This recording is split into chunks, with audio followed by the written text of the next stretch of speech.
اوس ورته ډېره کمه موده پاتې او شپږ ورځې وخت لري. آیا مادګي هغه ډول نیول شوې چې د ټاکنو خپلواک کمیسیون پرې ټینګار کوي؟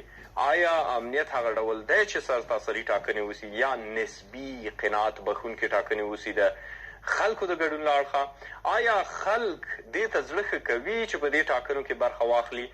آیا په دې برخه کې د ټاکنو د خپلواک کمیسیون مدیریت باندې حساب کېدلی شي او نور مسایل؟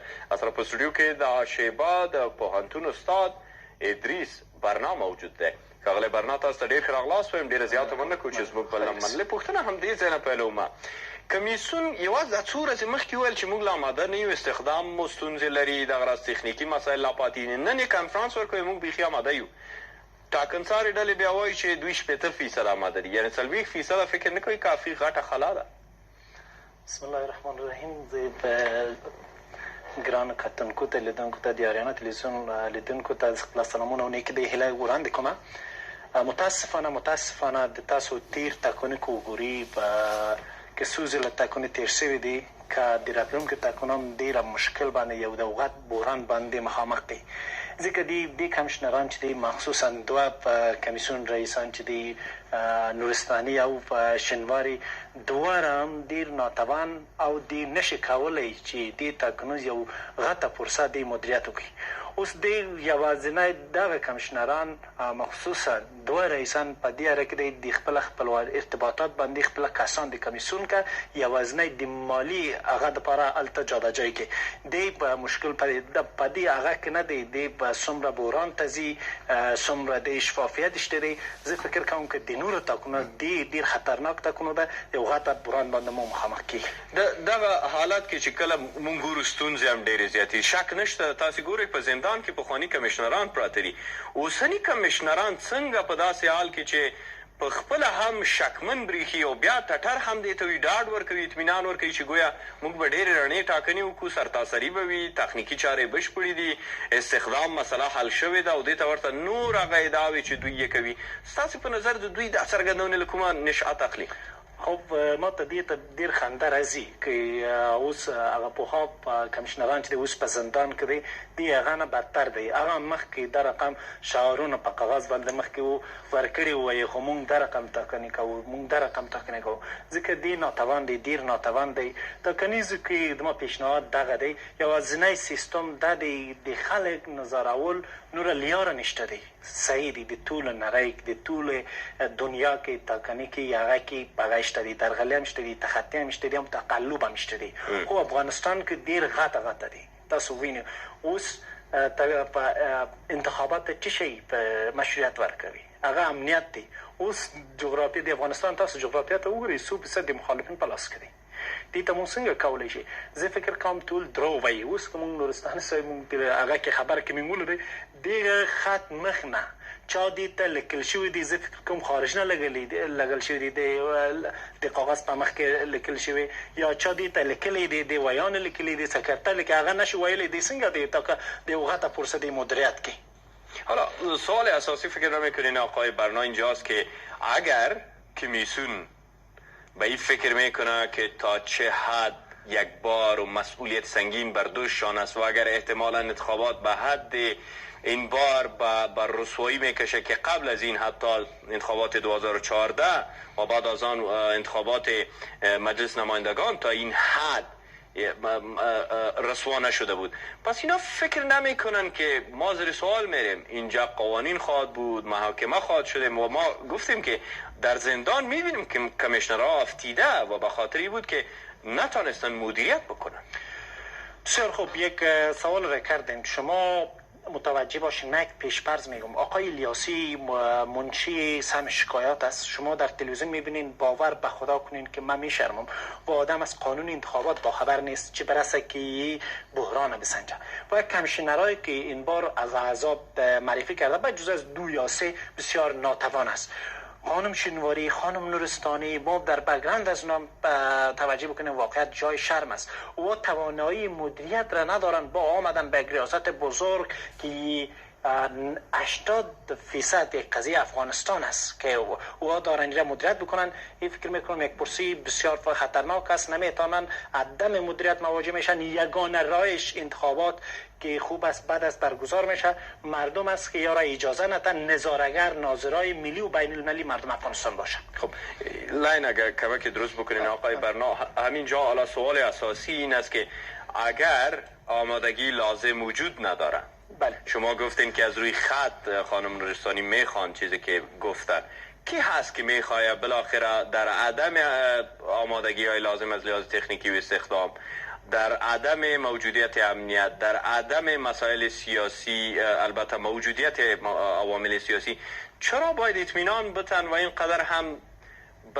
به مسائل ببالن که هنوز سوالات خیلی جدی در قبال خود دارن؟ خب امینا همه احساس مسئولیتی که درد و درک احساس در وجود از اونا نهفته نیست.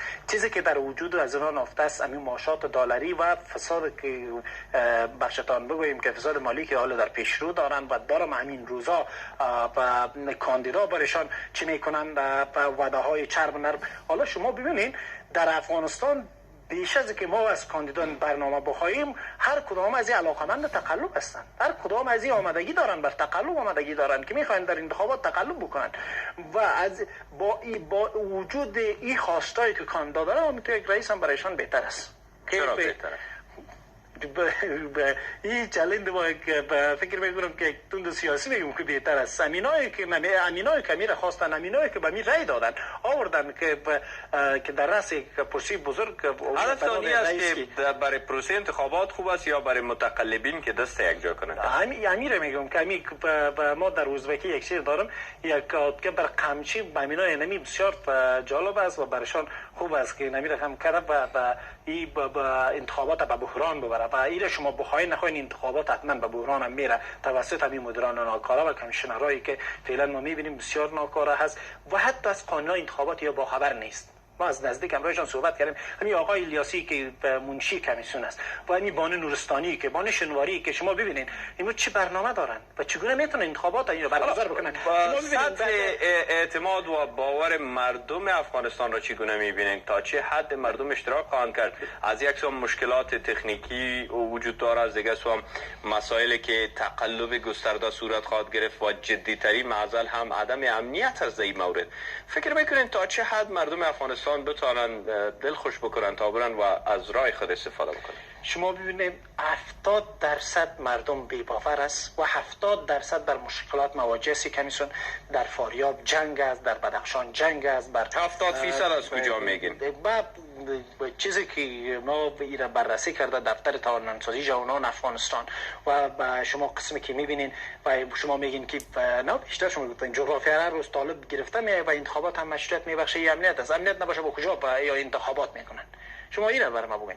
از این بافت که به این حالت انتخابات هم فکر میکنم که مثل این از انتخابات های گذشته بدتر میشه و به یک بحران بزرگ میشه. چرا مدیرای توانا خب یک اصل دموکراسی به خصوص اصل رایدهی این است که باید اکثریت مردم اشتراک بکنه و سرتاسری باشه و فرد حق داره رای خود استفاده بکنن یا نه. ولی اینجا اگر افراد باشه یا مردم افغانستان بخواهند در بسیاری از مناطق افغانستان که از رای خود استفاده بکنن، زمینه امنیت مساعد نیست. در اینجا ناامنی به حد شده. امروز ما تازه گزارش داریم که صدها مکتب در سرتاسر افغانستان بسته شده از سوی طالبان که گویا از من حیث یک آلی برای یک روند سیاسی استفاده میشن و اینجا هم مسئولین امنیتی میگن که ما امنیت میگیریم. سوال اساسی اینجا است که از یک سو مراکز کم میشه، از یک سو مردم به علاقه است و از دیگه سو مسائل تکنیکی و غیره. تا چه حد سر از امروز میتونیم تخمین داشته باشیم در این مورد که این انتخابات یعنی چی؟ ما قبلا هم گفتم که انتخابات مشروعیت میبخشه و امنیت است و ارگانهای امنیتی ما متاسفانه سیاسی شده و قسمی که در انتخابات های گذشته یا شعار داشتن که ما امنیت میاریم. شما در فاریاب ببینید که اگر مشروعیت اگر میگین که انتخابات اکثریت شرکت بکنن در انتخابات، در فاریاب در داخل شهرش یعنی 250,000 رای داشت.